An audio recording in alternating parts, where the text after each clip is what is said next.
by chance, actually. It's a serendipity. And I have to thank Dr. Sarah Hopkin from Real, who allowed me to do this experiment during 3 workshops in Indonesia, 2 workshops in Indonesia, 2017, 2018, plus 2 workshops in Darwin and also Adelaide, and also Steve and also Penny involved in that project as well, and also Mbak Brown. We did a little bit of like exercise, fun games, asking simple questions. What is your dreams as Indonesian official for future disaster management, especially forest fire? So I kind of sorry for the English. I'm still struggling with whether it's utopiability or utopiability. It's kind of a thing that I'm thinking about developing in the past, because if you listen to the previous talks, they are more like dystopian with like very gloomy kind of future, because the policymakers are not up to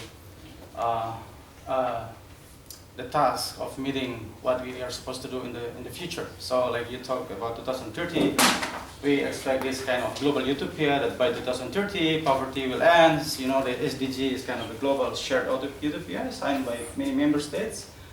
If we believe in this global framework, the world has been actually better. And we should actually, despite all the dystopia. So this is a very simple thing. In 2015, for 2-3 months in Kalimantan and Sulawesi, people experienced this kind of life. I lived in Singapore at the time, and we hardly had very clear views. You cannot run, you cannot actually walk.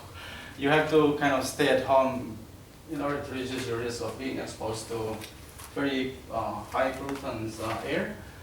And this is some of the statistics that I tried to pull out from during my research before we went to the workshops. So many airports in Sumatra and Kalimantan looks like this. There was a very kind of collapse in the transportation industry.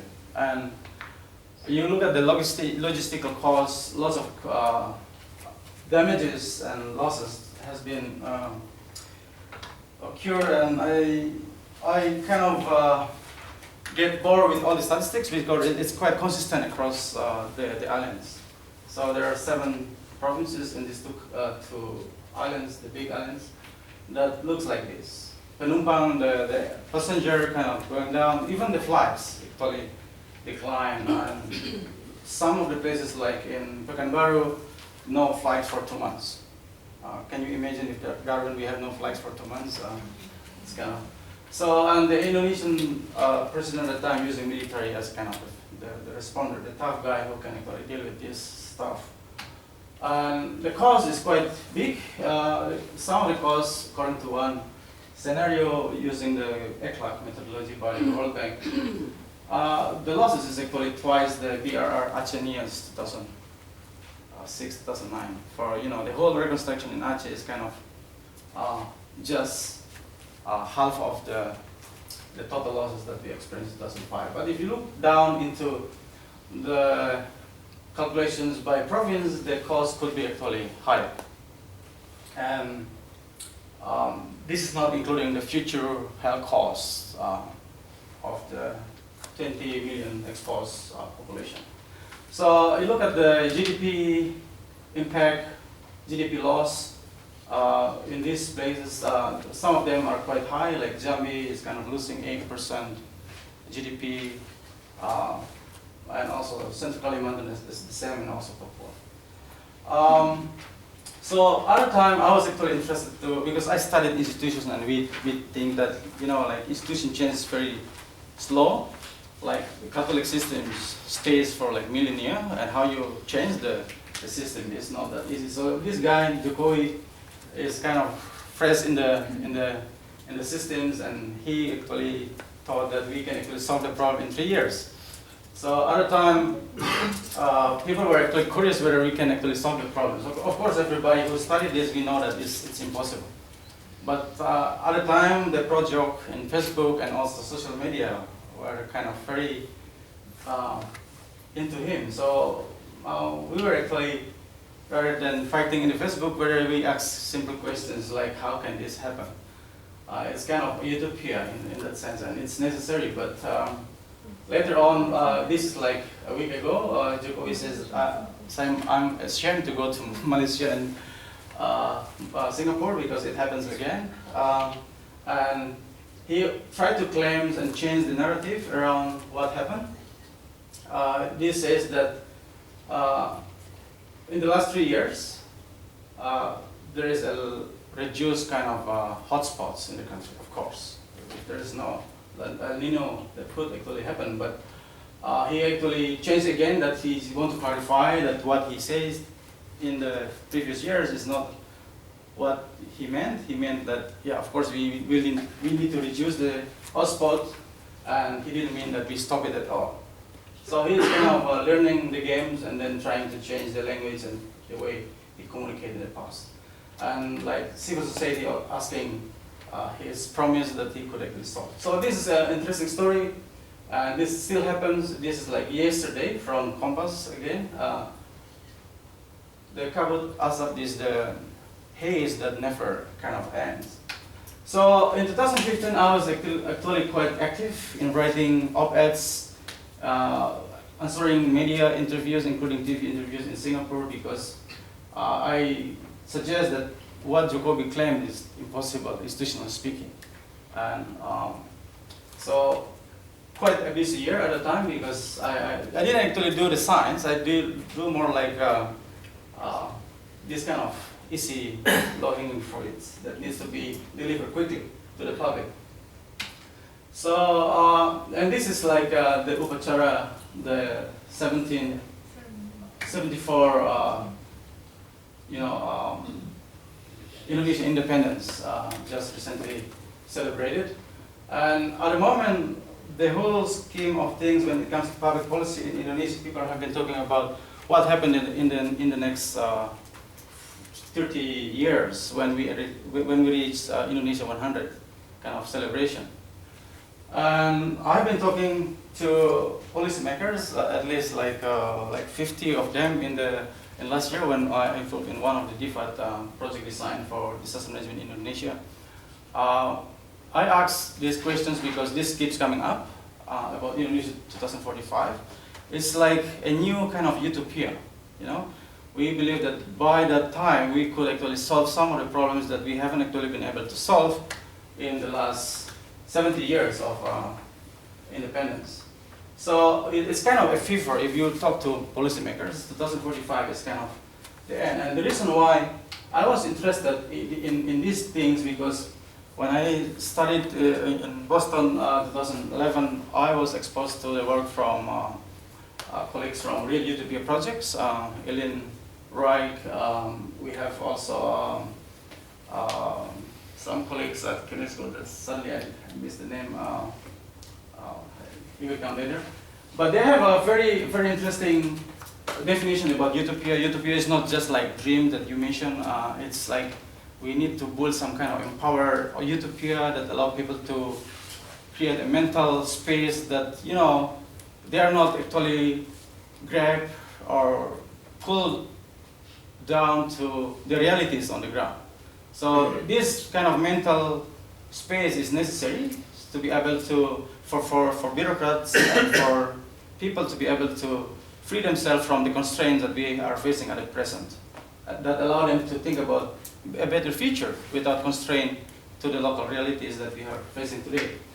So, and if you are familiar with Roger Bremen, that has been famous quite recently, his book, Utopia for Realists, I suggest you guys read that. It's a beautiful book. Of course, if you disagree with the UB, Universal Basic Income approach, in comparison to the welfare model, that's fine. But this is kind of the popular model. The research side is kind of the real Utopia framework. So my framework is basically using that. So trying to look at the tensions between dreams and practice. Because if you dream too much, it's not good. But if you practice too much without dreaming, you are ending up in 2000. Oh, it's quite lucky. Anthropologists always saying that the more things change, the more they stay the same. So it's kind of, we are moving to 1900 rather than 21st century. So I'm trying to look at this blueprints approach from officials planning regimes versus visions, dream, fantasy. It's not necessarily land of the plenty, you know. It's like just something closer to that. So I asked these simple questions. What is your individual dreams, imagination for the future, of forests, and integrated fire management in Indonesia? That's the first questions. And the second one, what is your political utopia? So we asked them like individual dreams, and everybody writes down in a meta card, and then we share it with the groups, and then we ask, can you guys discuss so you can come up with a kind of collective dreams for Indonesia. So we put them in groups, and then we repeat the second experiments in Darwin, and then the third experiments in Adelaide. And of course, after every meeting, they achieve new knowledge, because some of the knowledge from Australia is shared. We bring some of them some of the best professors from Bogor to also share knowledge about fire management and so on. So we kind of got four occasions where we can consistently ask the same questions and coming up with the findings. So the finding is quite interesting. If you are into the debate of half empty, half full kind of glass, whether you are focused on positive or focused on more like negative, those of you who have been working with communities, we have been familiar with ABCD model, where we focus on the half full and asking questions, how can we capitalize that and maximize that capital even though it's half full, rather than focus on the deficit models, the vulnerability models. If you work with disaster management communities, we tend to think about that. So what we found is quite interesting. Rather than dreaming this, because this is what I expect. If you dream something, you don't dream like you don't dream like half full or just full. You dream something like land of plenty. but what happened is people are actually confined into this. So very blueprint kind of thing, and it's very hard for them to dream. And I think dreaming is a hard to do kind of thing, because I think only one participant says that the present dystopia, the reason why we cut down all the forests is because that is the cost to have land of plenty in the future, to have the future utopia. That was interesting, even though he jokingly said that, but he comes from the planning agency, and quite interesting view. So I treat the top one is like the baseline, and the second one is like the end line after we finish the course. And I think new information doesn't lead to better dreaming. That's what we found. And one thing that we actually come up with more realistic target, you can use most significant change approach, which they try to fix some of the little things in their office, and that's what they actually do as a realist. Outside that, this is the question for the future: how this utopiability will be kind of becoming a reality in the government sector, because we are actually led by people who have no dream about the nation, apart from meeting the blueprints that has been usually driven by very modest target and also expectation. I think I'll bring that research into a more strategic way in the future, so thank you. Thank you. Thank you so much, Jonatan and Mujib and David. In the spirit of fairness, I think I would like to give a little bit of time for David to explain the significance of his research, because he ran out of time in the beginning. So, David, to conclude your speech, I would like to ask you, how would your research contribute to strengthen the relationship between Northern Territory and Indonesia? Okay.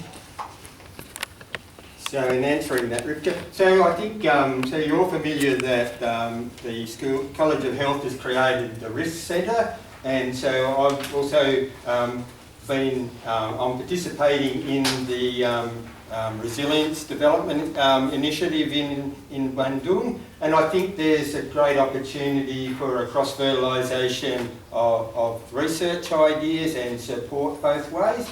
But sort of going to the specifics of my research, I actually wanted to create so the next slide I didn't show you was creating a model, or a business model of communities of practice, so so we know that there's some models already going, but what are the processes and how would these people as champions go and incubate a new one? And I've actually been asked by Farmers for Climate Action in Australia to do that sort of a project, but I think the same goes for Indonesia, and I think there's an opportunity to, as communities of champions from whether they be individual people or communities, to cross-pollinate between Australia and Indonesia. So what ideas can we get from these people? So it's not about me going and telling, it's people from Indonesia coming to Australia and talking to Australian farmers and vice versa, and that way we can get a good exchange of,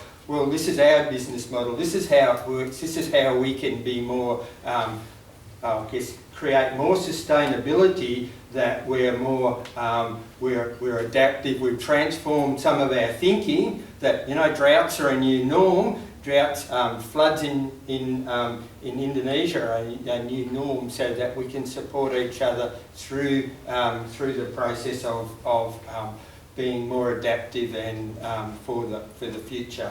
Thank you, David. Yes, that's the thing. Time for discussion. I would like to take some questions. Thank you. Yes, Ibu. 3 questions. We have time, Vanessa. Yeah. One for you and 2 other questions. Jenny, and one last question. Pak Nathan. Okay, silakan Ibu. May I have your name? My name is Yanni. I come from Indonesia, from Yogyakarta, but I've been living here 30 years. So that's a long time in Bali. Thank you. My question, David, you said it's Bandung province of Bali or Bandung, West Java? Bandung, West Java. You're Bandung, West Java. Your research in there. Yeah, so that's where I'm working. The people that I'm collaborating with are from there. So the shirt that I wear is their gift to me, the Resilience Development Initiative. Yeah, that's very interesting. Sorry about that. Yeah, because now I have question related to Bandung, because they got environment, a lot of, you know, disaster in there, you know, flood and all that are seen in Bandung. So, and then also you compare with, you saw the picture of Bali. Yeah. So how do you manage between Bali province and Bandung? How do you propose your research? How you compare between Bali, as you saw me that picture of Bali or Suba, so that's and beautiful. then you compare with Bandung. So I guess Bandung. Sorry, I think we just take questions. Yeah, all right. Thank you, Sorry. Thank you, Jenny. Next question. Yeah, my question is for you about, after you were talking about the challenges that people found with dreaming and maybe some of the risks that we face if our leaders aren't dreaming, how do you think that we can dream better? You know, like I'm planning my PhD, I want to dream big. How do you think we can, as a society or as individuals, improve our dreaming? Thank you, Jamie. And last question, Nathan. Yeah, so Mujibur Rahman. My question is, so I did my PhD in East Java and I looked at Muslim politics, but also I was interested in some of the local traditions, the tutup layam and the sedekah bumi, that sort of stuff. I know you're talking about the legends, and you're also talking about disasters. Yeah. If you look at, like Muhammadiyah, they want to get rid of those activities, Shirk. those shirk, yeah? They want to get rid of that, and Elu says, no, it's okay. Yeah. And then some people say, well, you know, if we don't do that, then we have these disasters, you know, kualat, you know, we're cursed. Yeah. So I wondered if you're looking at some of the Islamic arguments about purging the cultural elements, and that feeds into politics as well. As you know, there's Partai Amanat Nasional and Partai Kebangkitan Bangsa, and they have their views of Indonesian politics. Yeah. Anyway, it's a side issue, but I wondered if that's something also that you're looking at in your PhD. Yeah. Yeah? Are you looking at that as well, or No. Okay. Okay, so nothing your question has been answered. Okay, so I would like to let David answer this question. So in answer to your question, so what I want to do is scan Indonesia for 10, I'll sample 10 sites and then screen out two high adaptive exemplars and 2 maladaptive exemplars, and understand the as case research, and understand the processes of, well, what are the adaptive and transformative processes and the decision making processes that actually create these people that are really adaptive. So we're taking something that's already there, we're not trying to create something that's not there, and so we can understand what's the difference between them. And I'll do the same in Australia. Okay. Yeah. Thank you, Dennis. And the next question from Jenny. Yeah, thank you. That's a very good question. And in itself, it's already a research questions and big questions. How can we help people dream better? If you look at the existing utopian, like in the Bible or like in the Quran or whatever religious texts that promise heaven, they're kind of the other side of the coin of the dystopian reality. So in theory, the more you have dystopia kind of reality, the better you have the utopia, right? I mean, that's the hypothesis kind of thing that I'm thinking. But in theory, how you construct that in people's mindset and behavior, it's another challenge. Especially when you are, so I study institutions. Institutions are kind of role of the game, but it depends on the institutionalism that structure your institutions. One could be rational choice theory. The more you study, the more you understand about one particular idea, the more you have different visions about what needs to be done. The more you have references, the more you have like options and dreams for the future. But what we found is also, if you come from historical based dependency, theory, path dependency kind of thing, there are cultures that prevent people from dreaming. Because my mom always called me, you are a dreamer, since my very young kind of thing, because I dream a lot. And she says that this is like not healthy. Stop dreaming. So people have been into this path dependency kind of situation where they are not incentivized to dream. But of course, there are many ways of explaining that, and I think some of the institutional theory, like discursive based institutionalism, could actually provide some of the tools for people to pick up new ideas and read new ways. And that to happen, I have no answer. But yeah, it's certainly a very good question. For future research ideas.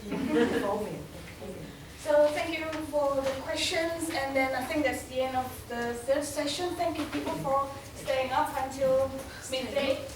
Staying up. Sorry, excuse me, staying up. Anyway, yes. So I would like to mention, please stay for the lunch. So we have lunch after this, and then stay connected, and then do some networking, and then in the meantime, Vanessa will conclude our event.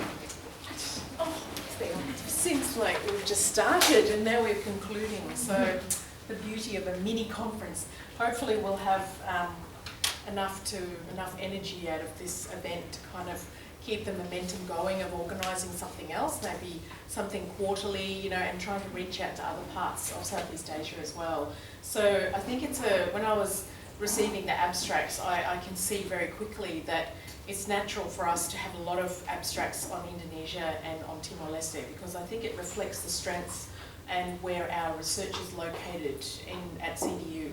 But I'm mindful also of trying to reach out to other areas of CDU, such as Menzies, and perhaps more from other colleges as well. I'm very conscious that health is one area that I know there is research going on in Southeast Asia, but that we're still yet to reach into those areas. And of course, we'd love to include more abstracts, but the time is a bit of a constraint. And so this is a bit of a little test case, if you like, to see what kind of energy there is in terms of Southeast Asia research here at CDU. So in terms of concluding this, this mini conference, I mean, some of the issues that I can see in terms of the commonalities between a lot of the research that's been presented here this morning are questions about authority, about power, decision making, and the role of communities vis-a-vis state and government in terms of how they negotiate access to the decision makers at the national or even at the local level in terms of decentralising power and so on. I also see the role of the interface between social sciences and the hard sciences, if you like, of how we really need to kind of work much more together in a cross-disciplinary fashion. And that term is so bandied about that sometimes it seems like it's meaningless. But I think from the presentations we had today, we can really see some of the connections that we could make in terms of your future research, thinking about dreaming. I thought that was a really nice way to finish with Jonatan